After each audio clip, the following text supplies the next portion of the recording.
Hey, everybody. Welcome back. We made it. We figured it out.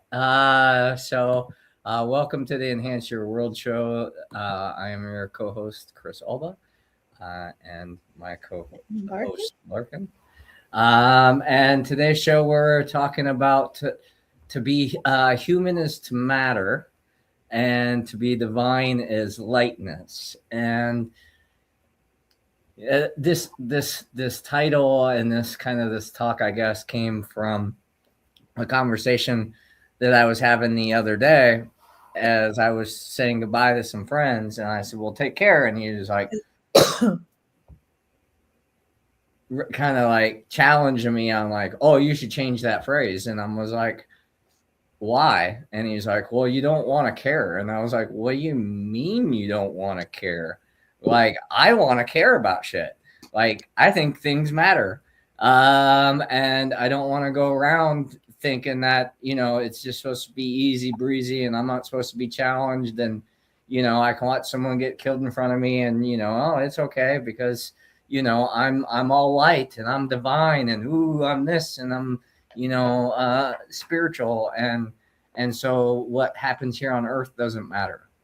And I totally agree with and to me, I think the having the opportunity to sit with the people that I've sat with, the thing that most of us have in common is there's a lightheartedness in us. We like to have fun, but we still have to do the work. We still have to get out in the garden and weed and do all that stuff. We just do it in a light-hearted way. It's like chop wood, carry water, right? Like before and after enlightenment, the participation is the same, but how you go about that participation is different. It's a different frequency, and that's really what I wanted to talk about. Today. On today's show is to care and have concern and those types of things. That's what makes us human. That's what makes us special. The crows and all the different animals outside of the human species, they're not coming to us and saying, hey, what do you think about global warming? It's the weather's a little off today compared to what we want it to be. It's it's summertime and it's hot. Oh my god. And we've become conditioned through comfort, right, with our air conditioning and things like that, to take for granted what it is to actually be alive and to have this opportunity of being alive and not complaining about the things that are beyond our control. Hi, Mark. Hi, Mark. What are your thoughts on that, Larkin? Well, this can be such a broad topic, but yet it's so poignant. But it covers a vast spectrum of topics and paradigms as well. I think this is interesting because I was just speaking with one of my mastermind groups the other day, yesterday actually, and we were talking about detachment and actually how important detachment is.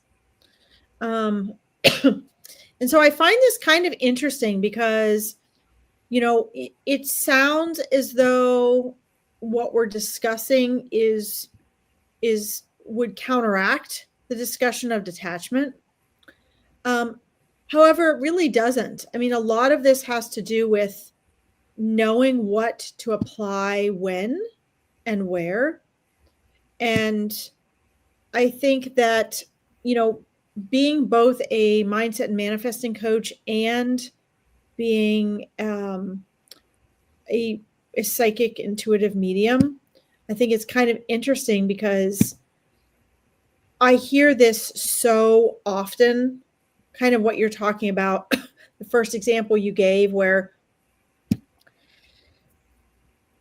people tend to be either really practical and grounded and sort of blindsided, and everything has to be, we believe it when we see it. Mm-hmm. Or they tend to be sort of fluff puff. You know what I mean? They tend to be really kind of ooga booga and all up in the air about everything. And so I think we need to be really careful, because we need to remember science and spirituality are not mutually exclusive.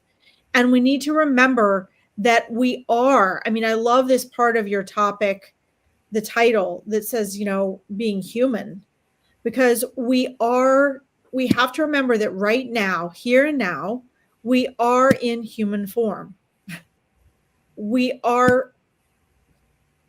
Our non-physical aspect is currently experiencing what we label a physical experience. And so, like, when I do readings and such with people, the readings that come through from spirit, from intuition, are so practical. If you cannot apply something in your everyday life, if you can't be aware of your thinking and become more conscious of your feelings, then what do you have and how are you going to apply it? And exactly what you're talking about. And I'm just kind of breaking this down for people, because I know we have a broad spectrum of people that watch. Even if there aren't a lot of people watching with us live right now, we watch a lot of people watch on the rebroadcast. And it's really important to understand that this divide where people just go for readings, or they go to church, or they do something spiritual, and then they sort of dump everything there and they forget, they miss the link that connects us. Where is the practical outcome? Where is the tangible outcome in it? And, a lot of people want to avoid that. They want to avoid the mental or emotional pain or pressure of doing something. And the truth of the matter is that we are here to experience. We are here, as Abraham Hicks says, to experience contrast. It doesn't mean we're here to suffer. That can be a part of our choices and what we choose on our journey, what our soul allows. But we are here to, for example, we think of something and boom, it doesn't happen like that. If you were angry at someone, you said, oh my God, I wish they were dead. That would be very dangerous. And we as humans with ego, boom, that person would be dead, right? You don't want to be like booming people dead and alive all day long.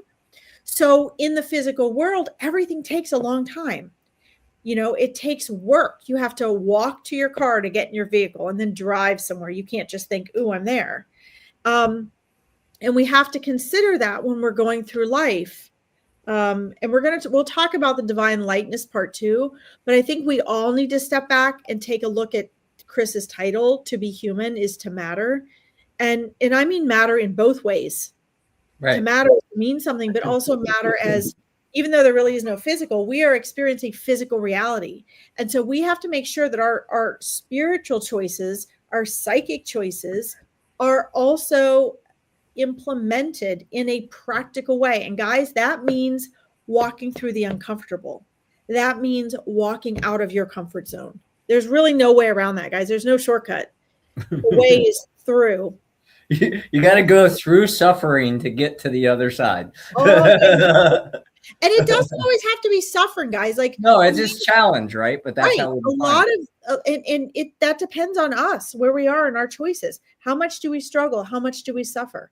Are we aware enough that we're learning from our lessons, or are we going, into foo-foo land, and somehow our ego expects things to like magically happen? You guys can create magic, but you have to actually create it first. You can't just wish it to happen. And I see a lot of that with my readings and stuff. I mean, there's a lot of people that are just, there's no feet on the ground. I'm still waiting for the dish fairy to come and do my dishes. She's still not showing up. You and my husband both are dishwasher for a couple of years. So I'm like, the laundry fairies, but yeah, I mean, and that was what I was thinking about, to be matter, right? It's to be physical. It's to be grounded in in the essence of how we're walking each and every day. You know, a big shift in my communications and things that I'm doing now is talking more about how are we consciously participating in the relationship with life, because there's the relationship with self, there's the relationship with other human beings, and then there's the relationships with our natural world, that may or may not compensate us. You know, Absolutely. and that's been kind of the challenge with humans is we're getting so used to the language of commercialization that, you know, Larkin and I were talking a little bit earlier about, before we got on here, about the challenges that I've had finding a web developer and designer for all the things that we're doing. And, you know, and finally it was just like, you know what? I know it's out there. I know it, you know, I'm trying to find a partner in that realm of life, because that's not something that I want to devote my time and my energy to, so I can go do the other things that not only do I enjoy doing, but I'm better at. Right. Um, and so I would prefer to stay in that vibration or that consistency or that framework or however you want to define it, you know, for language sake. But, you know, I haven't been able to find that. And this has been over a decade search, of tens of thousands of dollars in a decade of, and I've tried to do it the best that I could without really, you know, committing to it myself, because I want to do all the other things, and finally just got to the point to where, you know, the well's dry. I have to do something different. And so, you know, that's when we have the best imagination and the creativity and the discipline and the drive. And, you know, like, I love when my back's up against the wall, because that's when I'm at my highest without having to perform as a performer, because that's what I was conditioned to do growing up. When something, you know, a business partner used to tell me all the time, like, it's funny how you can handle major things with such ease and grace, but then someone lying to you can make you frustrated for days. And I'm like, yeah, I don't understand it. You know, I don't understand how hard is it to just be honest, or respect somebody. Tell them the truth. Tell them you made the mistake. Hold yourself accountable, and do the repair work. I don't understand what's so hard about that. But that my conditioning of my past, of like, that's the most important thing. Like, you make a mistake, you fall on your sword, like, and then you pick yourself up and you go again. Um, but it's, I don't know if it's culture, Larkin, or if it's all these experts out here trying to make life sound super easy and sell books and, you know, all this stuff. Like, you know, I remember my grandfather used to tell me all the time that, you know, if frogs had wings, they wouldn't bump their butt when they jump. Um, and, you know, and it's like, why can't we develop these relationships? Why can't we challenge each other? Why can't we be open and honest and vulnerable with one another? Um, and being a part of a lot of groups and stuff like that, a lot of people's whys of why they're doing what they're doing or whatever is because somebody outside of them says they need to be a better version of themselves. And their fear and insecurity of losing that person in their life is what drove them to come to that group. Well, and a lot of this comes back to not believing your thoughts. You know, I think we like everything to be so complicated, and it's really not. You know, people are always looking for some sort of special, you know, if you don't have some complicated lesson for someone, they sort of think these solutions have to be really complicated. And the truth of the matter is they don't. They're simple. Whether you're manifesting, whether you're healing, whether you're trying to change something and create transformation, no matter what it is you're trying to do, while you are human, you have this human mind and this brain. And we talk about this quite often. I know a lot of times, people must be thinking, oh my God, she's talking about this again. But look, guys, I mean, the truth is your ego wants things to be complicated, more complicated than it is. And if you can break down and really simplify your thoughts and your story, and you can shine the light of awareness on it, then what we're talking about begins to make sense. Because this all has to start with self-awareness. And it doesn't sound, fancy or special or brilliant. The ego says everything should be complicated, and to get what you want needs to be hard work. And we get what we believe. So if you believe it's going to be hard, you're going to be carried in a wild goose chase. You just are. And Chris and I are trying to really simplify it down for you. As a human being, it really comes down to what are your thoughts and beliefs. If your thoughts and beliefs take you in a way that, like Chris was talking about, where you're really not aware of yourself and others, your life is going to end up reflecting that. As you become more self-aware, yeah, maybe things are more challenging in a lot of ways because you're aware of things that you weren't aware of before. But you can't become unaware of what you're not aware of. So if you didn't know what the moon was, once you see the moon and you know what the moon is, you can never take that back. You know what the moon is now. Unless you get amnesia or go into a coma and die, you know what the moon is. And our own introspection is a lot like that. And when we do that, we begin to be able to see how our choices and our awareness is connected to our outcomes and our reality. We begin to be able to see our habits. And guys, when you know yourself, then you can begin to know others and understand the world. Those are the people that make the best counselors, the best coaches, the best teachers. They've been through that and they have utilized their challenges to become more aware, to create self-awareness. And we're all very much alike, guys. We all have the same fundamentals going on. So as you begin to understand yourself, you also begin to understand others. Well, I mean, yeah, I mean, we're not really complex beings in a lot of senses, I was going to say, speak for yourself, Chris. Yeah. Well, yeah, I mean, I've spent decades trying to make myself so simple I don't have to think. So I was sharing with a guy with cancer the other day. He was asking me about sitting with Mamo.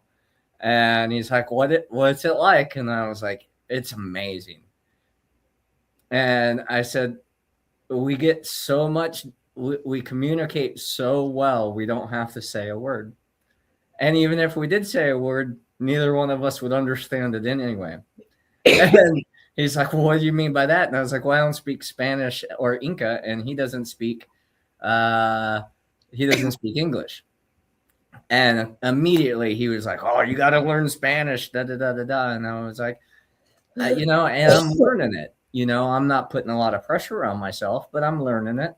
And I said, but here's the thing that I learned this year that I wouldn't have learned had I been speaking Spanish. And he said, what's that? And I was like, when we sat together, it was him, the translator, and myself. And none of us were speaking. When I watched the translators inhale and exhale, Mamo's inhale and exhale, and my own inhale and exhale, we were completely in sync. Yep. and we were breathing the same. I would go to say our heart rate was probably in a similar frequency. So when we did speak, we were in this deeper sense of presence. So what was said was heard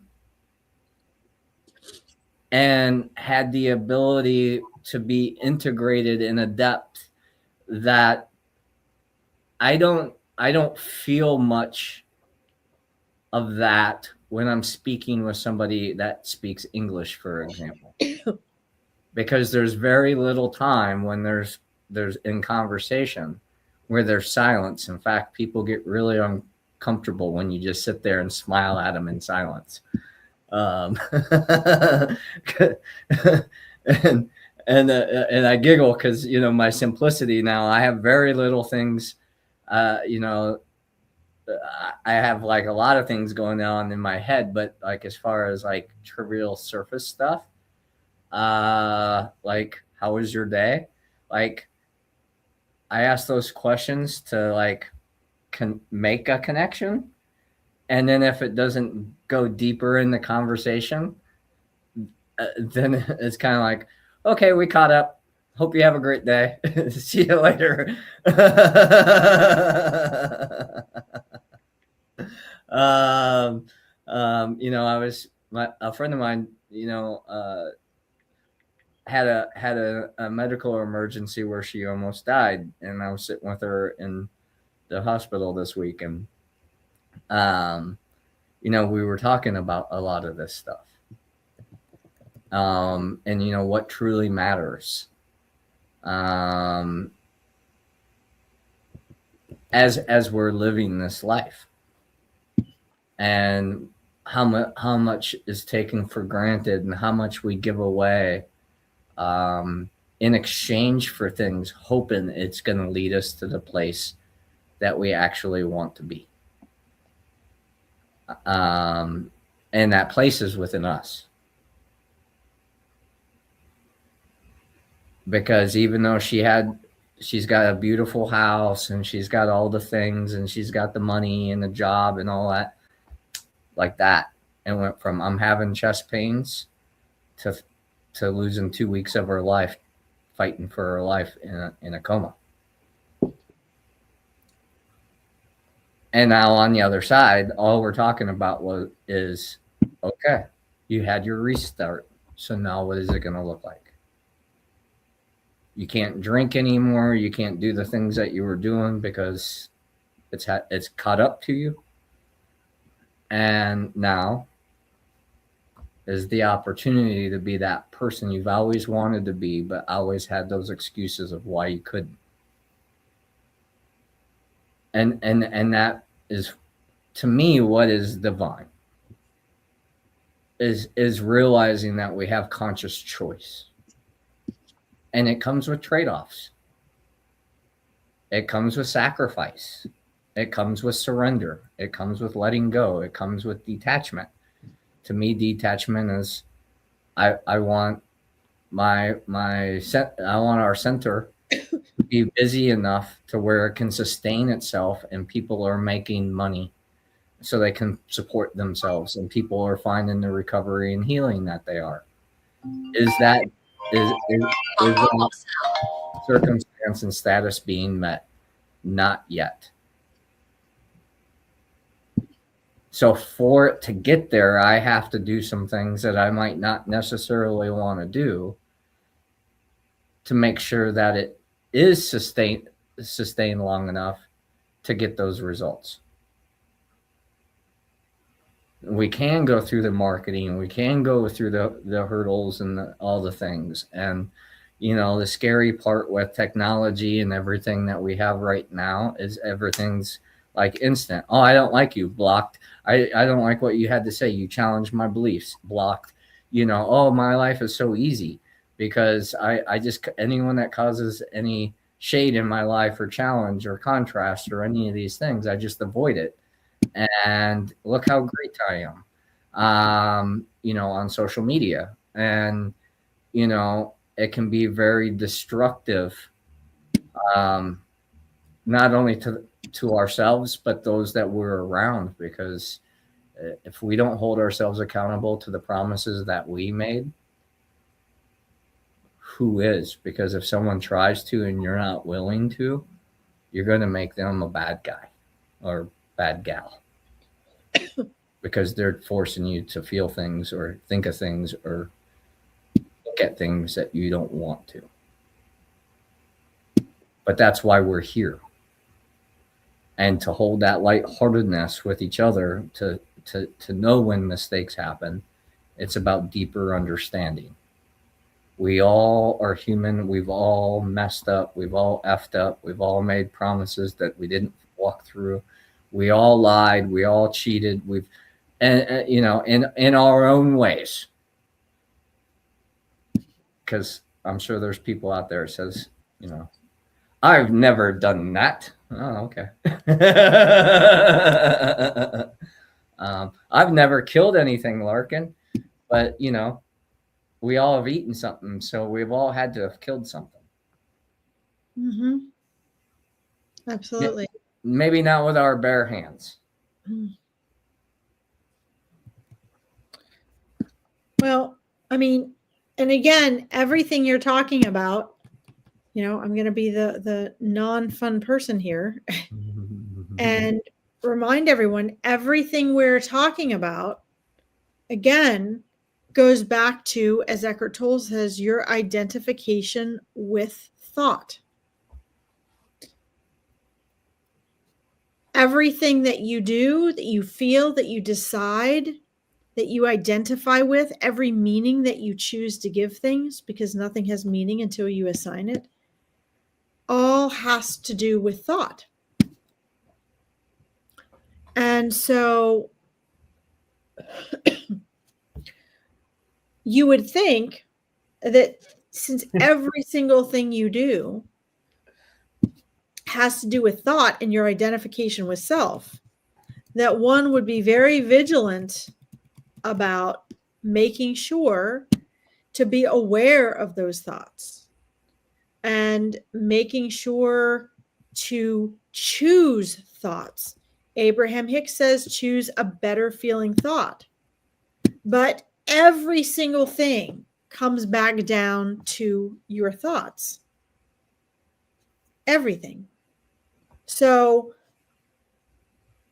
when we're not aware of that, we're just sort of bumping through life and we're wondering why life is happening to us.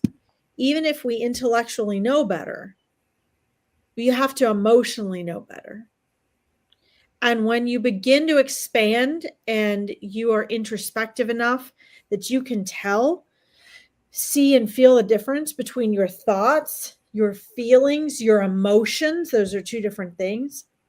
When you become liberated to become aware of the choices that you have, I mean, my powerful choices came about because I was cornered in a situation and there was so much emotional pain. And I was thrashing around inside, panicking during a time that I had to be getting ready to walk into work. And I could see myself going down this slippery slope again. And I was just thrashing around, grasping for anything different than what I had always done before. There had to be another way out. I couldn't let this person make me feel this way. I didn't want to feel helpless. I didn't want all these things I didn't want to feel. And because of the point of desperation that I came to, and me asking, what else can I do? All of a sudden, the unthinkable that had always been right in front of me popped up. The fact that I could choose something that made me feel different. I could choose a different outcome. I could choose the choice I never made. Why?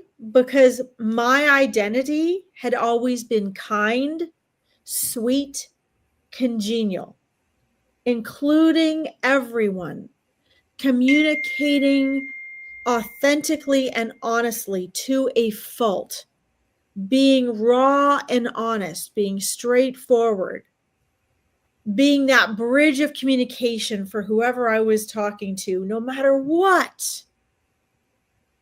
Can you guys see that picture I'm painting was my identity?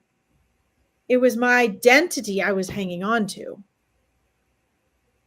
Once my intuition popped back in and answered me and said, but so don't be that person. It's okay if you're the one that says goodbye. It's okay if you're the one that says this doesn't work for me. It's okay if you're the one that says this is what I need, this is what works. It's okay if you're the one that sends somebody packing. It was great when I knew you. This isn't working. No, Chris and I handle that differently. But there are cases, guys, where you have to do that. Because if you don't, you get dragged in. That person could have made a different choice and stayed in my life. But if I hadn't said, nope, this is what works for me and this is what doesn't, I would have always stayed in those situations. A prisoner to my emotions, a prisoner to that alignment, a prisoner to that energy. Because I'm empathic. And I'll tell you, empathics, you're welcome, Mark. Empaths have it the worst. Like, I would not recommend being an empath. I'm not the only one that says that. John Edwards believes that too. He tells people the same thing. I love him, by the way. There's so many things he teaches in his readings because they're practical. Don't be proud of being an empath. If you're going to be an empath, that's an effing big responsibility. That means you better learn to get your shit together. Get your emotions together. Be aware of them. Emotions are so powerful if you know how to use them. But if they are dragging you around by the ankles, like you're tied to the back of a horse and you're being dragged around, they're detrimental. They run your life. So the reason My Powerful Choices became my business name was because the moment I did that, the moment I realized the choice was mine, how I felt, the outcome in that situation was mine for me. And I was able to say to that person, well, this is what works for me and this is what doesn't. So I have a great life. It was such an honor, like the time that I spent with you. It was one of the most painful things I ever did. But all of a sudden, after that tremendous pain, I was free. And I got out of that car and I walked into work so empowered, so free, so liberated in a way I'd never known before. Because all of a sudden, an infinite amount of doors opened up to me. And I discovered, oh my God, I have choices every second of every day that I never even knew I had, and they're right in front of me. That was what led me to eventually coaching. Because at that point, I wanted to give everyone the opportunity to liberate themselves from their mind. And it was after that I found Eckhart Tolle and Dr. Wayne Dyer and all that stuff, who were already teaching those things. So I'm able to use their material and share it and encourage my clients to use it. But guys, being human means we have an ego and we have a mind that can run us.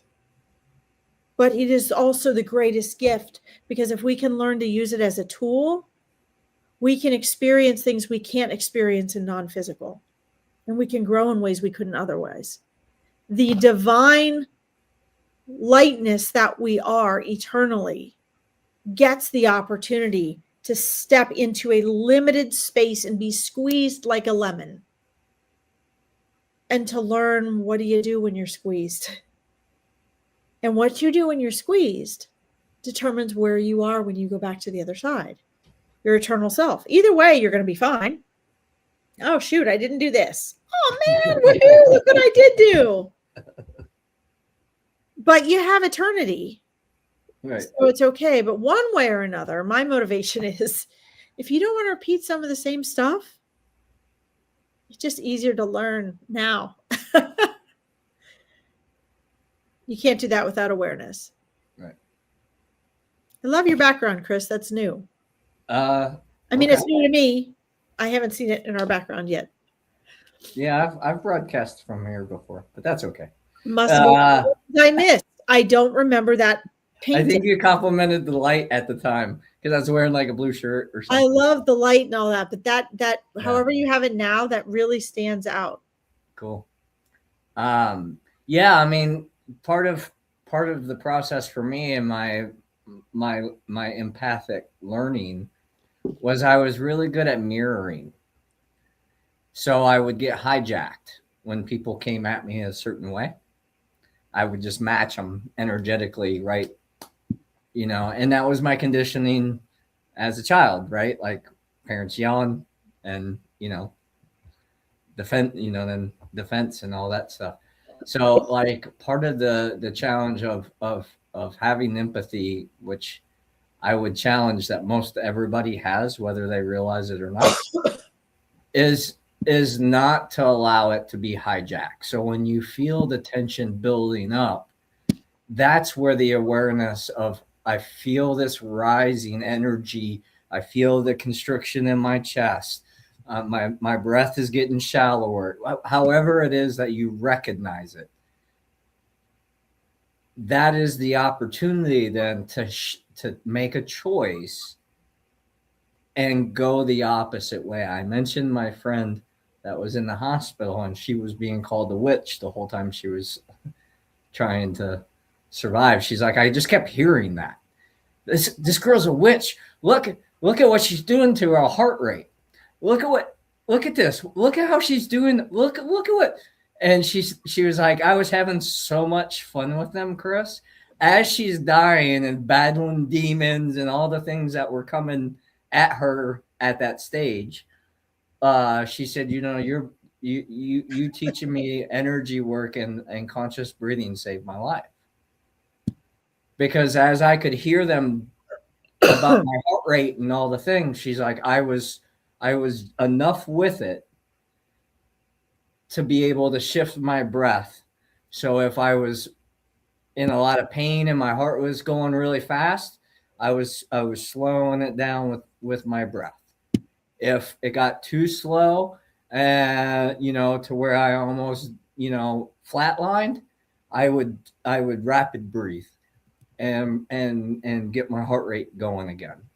And, so it freaked the whole ER and all the nurses out because she was doing this within herself because this has been her practice. And so the point that I'm trying to share with all this stuff is like, I know we're trying to figure out a way to abundantly flow through consciousness and the experiences of life without hitting rocks or being redirected or getting stuck in an eddy or however you want to visualize it. But sometimes it's cool just to float down the river of consciousness and check out your surroundings. Enjoy the ride while it's here. And it's been such a beautiful blessing for me to go through all the painful and challenging things that I have, because when adversity comes into my life, it's really easy for me to smile at it, and move through it, and hopefully the best way possible. Those that have walked with me for a lot of years have noticed the shift. Cool.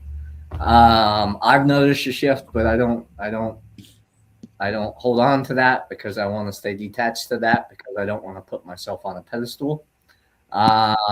It's important for me to stay grounded and be as human as humanly possible, but then also inspire hope through inspiration and through guidance.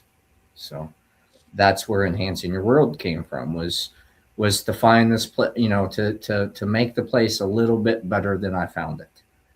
When I walk in nature, I pick up garbage. When I have a conversation, I try to pick up garbage. It's not any different. Just the way that I go about doing it is. It's true. Absolutely. Sorry, I have to turn my camera off because I got to help my dad. I think it's very important that, we take a few tools away from this too. And we think about, we've talked about detachment some, we've talked about, this self-awareness and awareness of others. And we've talked about this identification with thought and our own stories. And that's something we can always get on, in another live. We can talk about that, the relationship between our thoughts and our stories, because all of those things are connected and they're all a part of being human. And I think the question that's important to ask ourselves is, are we, well, there's several questions. Like we spoke about in the beginning, are we trying to escape being human when becoming human becomes so difficult? Are we trying to escape it? Are we denying it, or are we really sinking deeply into that? Are we able to tap into what is most human about us, that are our good qualities, that are our strengths, and really tap into, okay, what aspects of my being human are things that I can really use, right? How are they going to serve me? And to utilize that awareness. And it really comes down to awareness, not escaping being human, not trying to hurry back to the other side or pretend that we're not. But at the same time, look at those qualities that make us human and say, okay, which ones serve me and which ones don't serve me, or how can I use them in a powerful way? Because our thoughts, our ego, our emotions can be super powerful. And we can use them in a positive way, or we can let them run us. And, that's just something for you guys to take away with you and be really aware of today, so that you can go to the next level. You can go to the next stage and level of who you are and where you want to go and what you want your life to be. And like Chris said earlier, have fun with this. Play with it. You can have fun being here. You're here to learn and keep it light. My mom always says, keep it light and fly higher. So keep it light and fly higher, and that will automatically help align you to the versions of things that you love, that bring you love, joy, abundance, and all that great stuff. And I love that saying, because the reality of it is if it doesn't matter in 5-10 years, then why are we putting so much energy into it? And there's these. I love the environment. I love the planet. I love all this stuff. And the reason I would rather talk about consciousness than be an activist is it's my belief if that led to the change, it would already be changed. And I know there's still a need for it, and there's people out doing it, and I love that they're filling that need. For me, it's a little bit different. I love your shirt. Meanwhile, look at your shirt.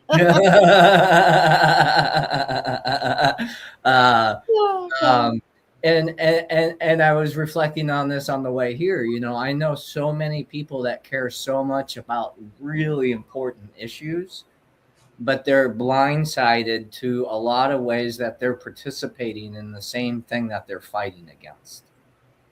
Absolutely. That's everywhere. Yeah. And that's what I was trying to allude to. You know, if people are, if a friend once said, a good conversation sometimes is like a Greco wrestling match. And I was like, with the right person, yes, because both informed people can just go and share different perspectives or ask questions and then deepen and deepen and deepen, and people gain greater awareness that way. I love those conversations. But sometimes people can't wrestle with you real good, so then they hit you in the gut. or they hit Absolutely. or they hit you below the belt, you know what I mean? And then they're cussing or they're calling your names or they're da, da, da, da, da, da, da, da. And at that point, we have to put our hands on our chest or our head or wherever and just go, you know what? Enough for now. Done. We've lost harmony. We've lost coherence. We've lost alignment. We're no longer speaking with each other anymore. We're speaking at each other and we're trying to prove a point. And chances are we'll never prove that point. Absolutely. Until we can get coherent again, until we can align again, until we can be centered again, unless we can be grounded again, whether we can be present with one another again. And until that resonance, that frequency, that emotional intelligence matched with mental intelligence can harmonize the polarities of our humanness in the moment, we're going to be at war with ourselves and other people in times and spaces that aren't actually in the present moment. I don't know what else to add to that. I know Larkin. I think that's great, Chris. I think that's great.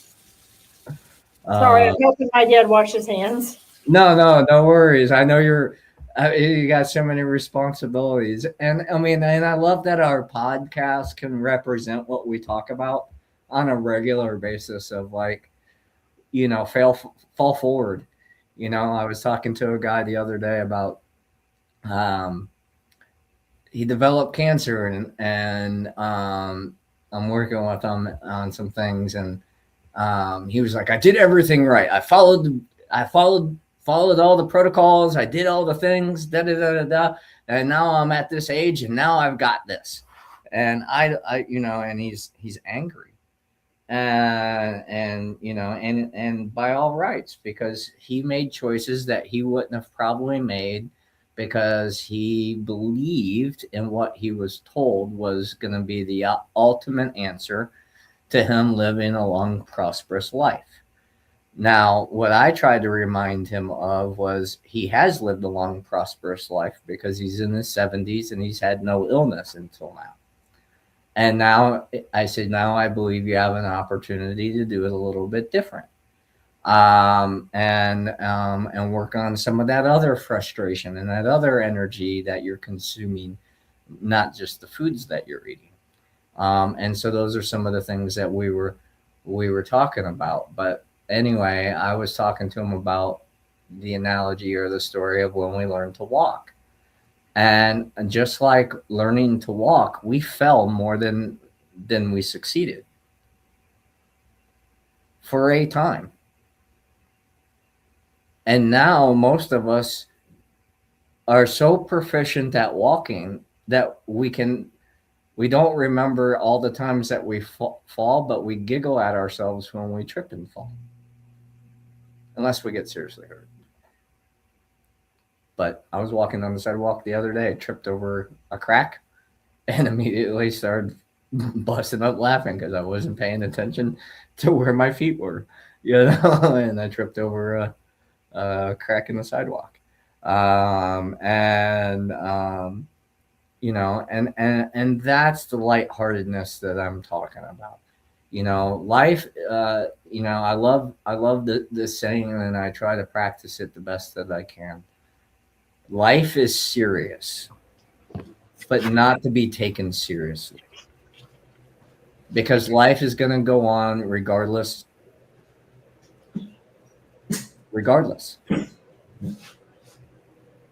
One day we're here, one day we're not. And everything we did between that time is what is going to be inherited by our future generations.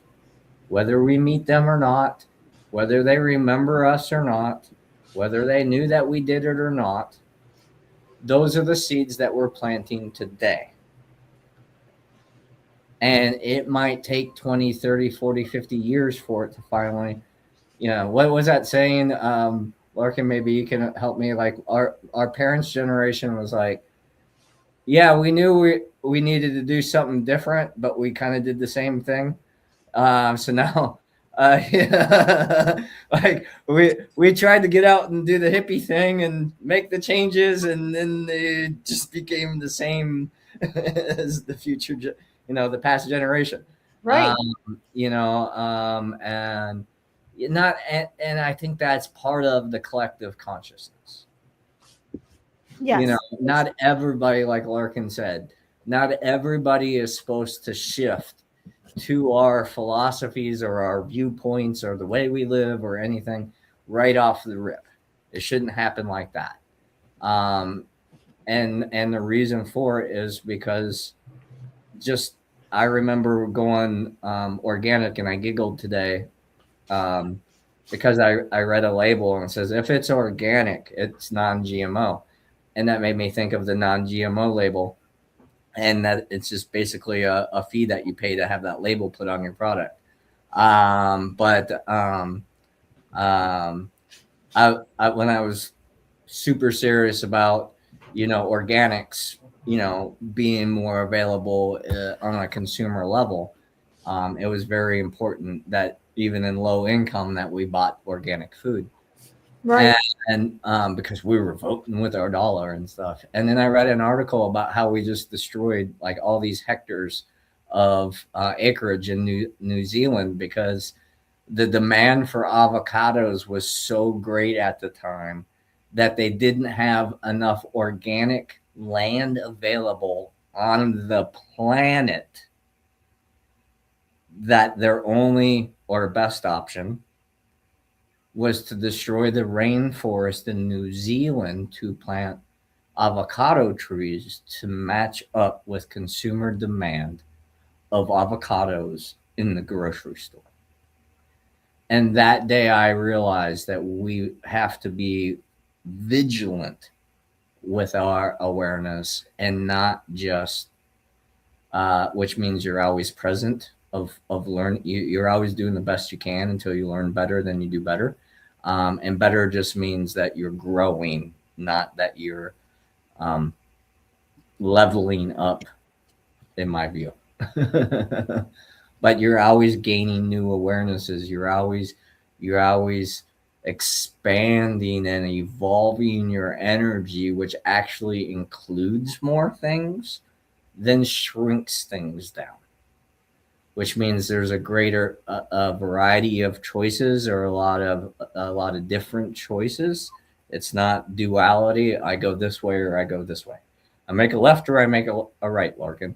But what about straight? What about turning your ass around because you realize you're going in the wrong direction of where you want to go? There's all these different ways to navigate our center. And if above is the same as below, then the center of our perception is what unites the two. And that's where our beating heart is. Because I know Larkin's a badass. She talks about her martial arts training. She seems calm, but I bet you if somebody was in danger, that her natural response and reflections would kick in, and she would be able to be an intervention. That's a skill set that she developed, and a lot of time and energy and pain and sacrifice and studying and all that. Develop those skill sets, just like anything else. You want to be a great musician, you're going to have to invest in playing an instrument. You want to be a great crafter or builder or architect or whatever, you're going to have to put some time into that. Same goes to being a good fucking human being. And if you're going around telling other people who or how they want to be without first checking yourself to make sure you're in alignment, you're part of the fucking problem of this culture. My opinion. Take it for what it's worth. Oh, Larkin, I love that smile. That was mischievous. In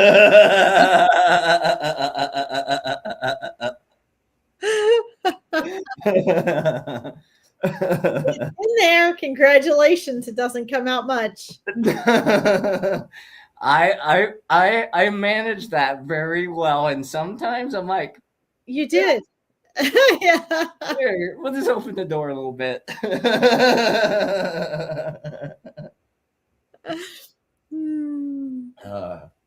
Anyway.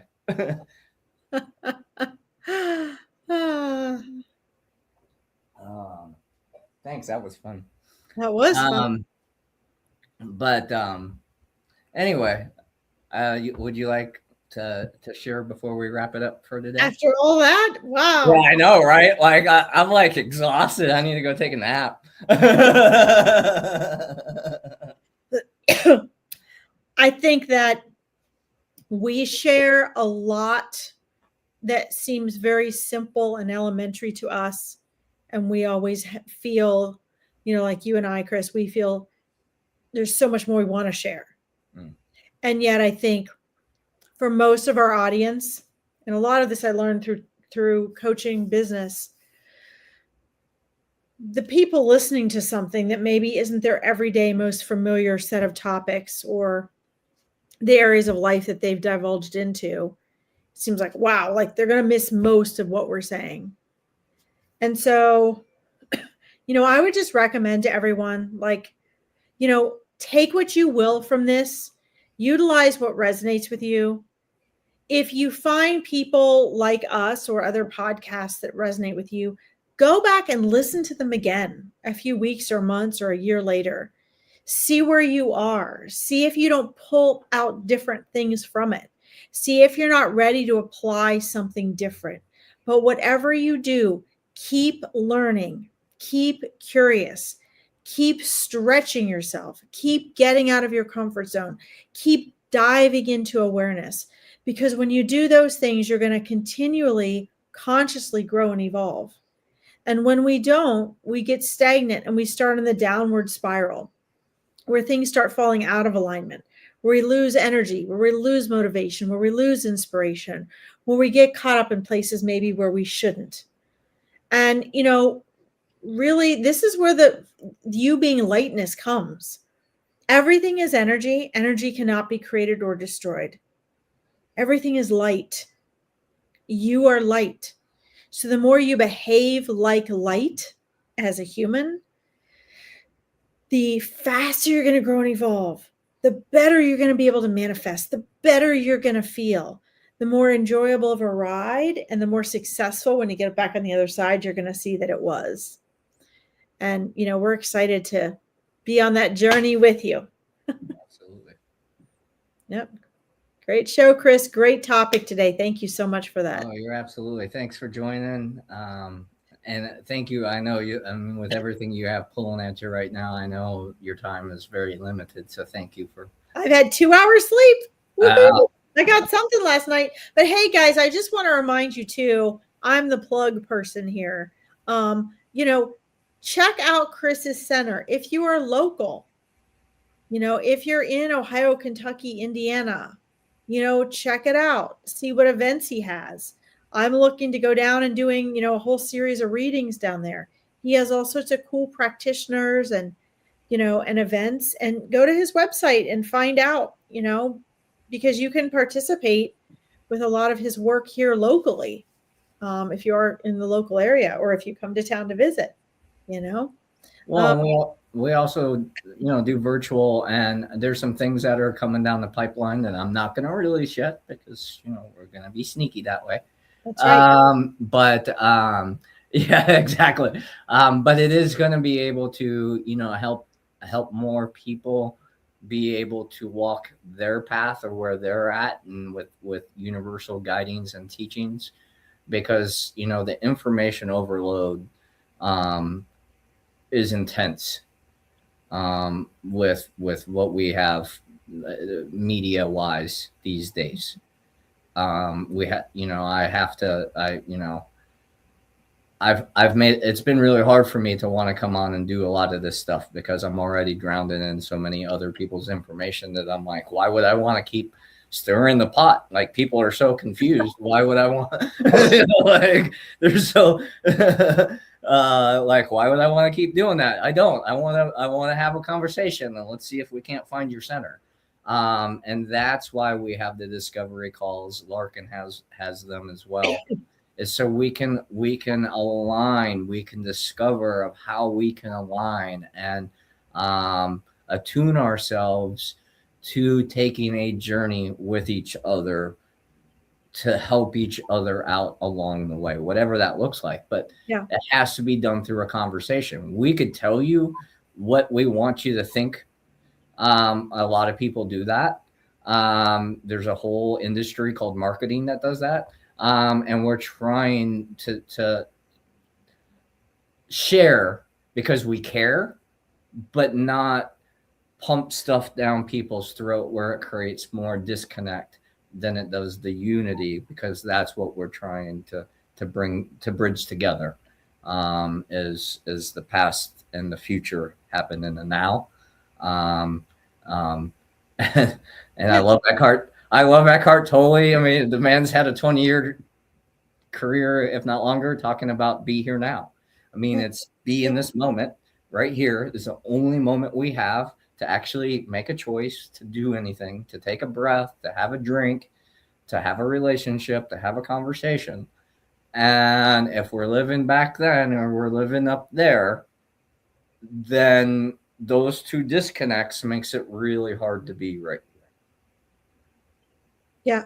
And the thing is, guys, you know, all of these things, I know we go on and on about this, but it's so exciting because all of these things can be missed so easily. Just like my awareness of choices, everyone's. I mean, when I realized how my awareness of choice had been lacking, that I wasn't even aware of my choices, I realized, oh God, the whole world is like that. I can talk to someone, they'll go, oh yeah, I'm unaware of my, no, even those people that think they are aware of their choices are unaware of their choices. Think how Eckhart Tolle feels.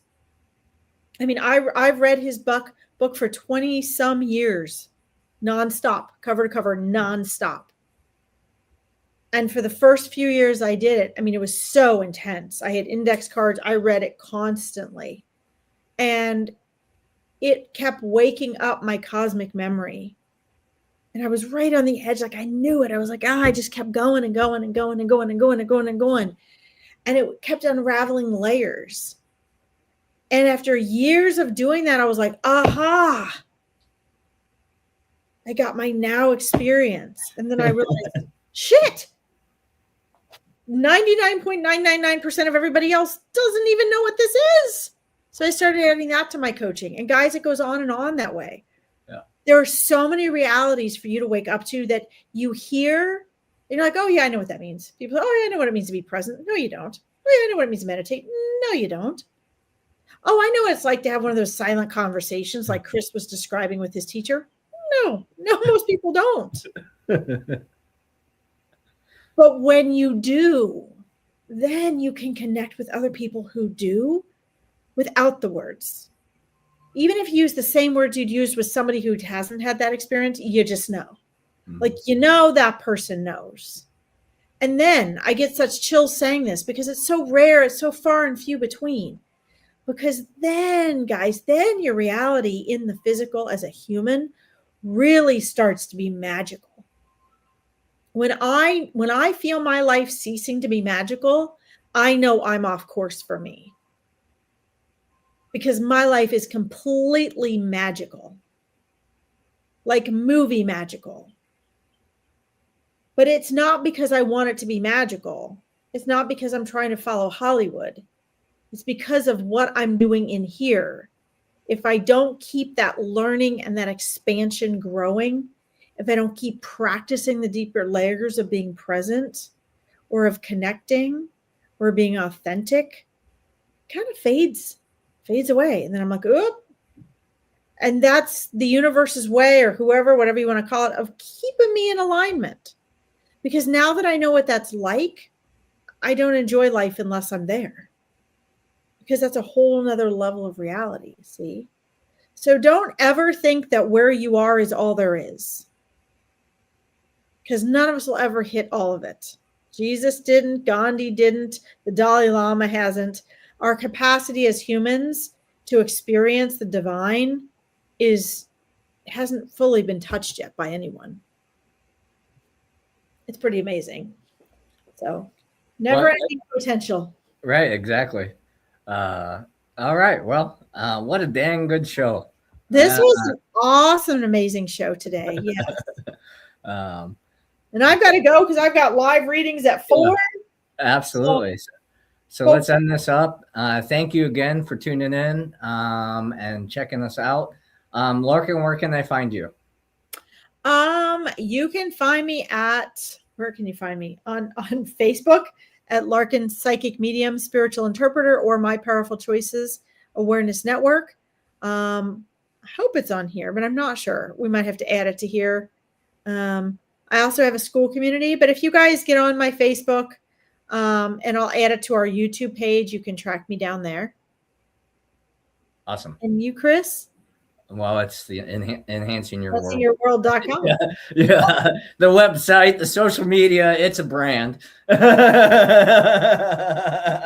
I'm honored to be a part of. Yes. Thank you. It has been we've been doing this for over a year now, so we can say, wow. Thanks for the anniversary, and we might have to go get a cookie or some ice cream or something to celebrate. Yeah, that's right. It's like when you don't drink, it's like coffee. That's for us, exactly. But thank you again for tuning in. We'll catch you next week. On Wednesdays, we're going to start doing 2:00, correct? Oh, sure. Are we doing that, or are we doing 1:00? Sure. I'm open either way. I just put it at 1:30 in my school. Okay, it's 1:30. See, look at this. We're flying by the seat of our pants, man. A Libra and an Aries. What do you want? If this show was done by a Capricorn and a Virgo, we'd have a very different reality going on. Or a Taurus and a Scorpio. Yeah. Okay, well, you'll find, guys. Just look it up. Just follow us and look, and we'll give you. Yeah, we'll promote live at 1:30. We're not arguing about it. We'll find out. I like to promote the day of because I usually I'm like, oh, it's Wednesday. Oh, how about the minute of? I'm always like, you got to promote it. Have you promoted it? And he's like, no. But he never knows if I'm going to be there or not, right? And I used to be so good at doing it days ahead, and then I'm like, it's the same thing every week, my friends. And then I'm like, well, I tagged you. You better post it. And we wonder why we're not growing our page. Well, that's right. We'll get there. We are, just not as efficiently as others say we should. Like a tortoise. That's right. Yeah, that's right. But much love and gratitude. We'll see you next week.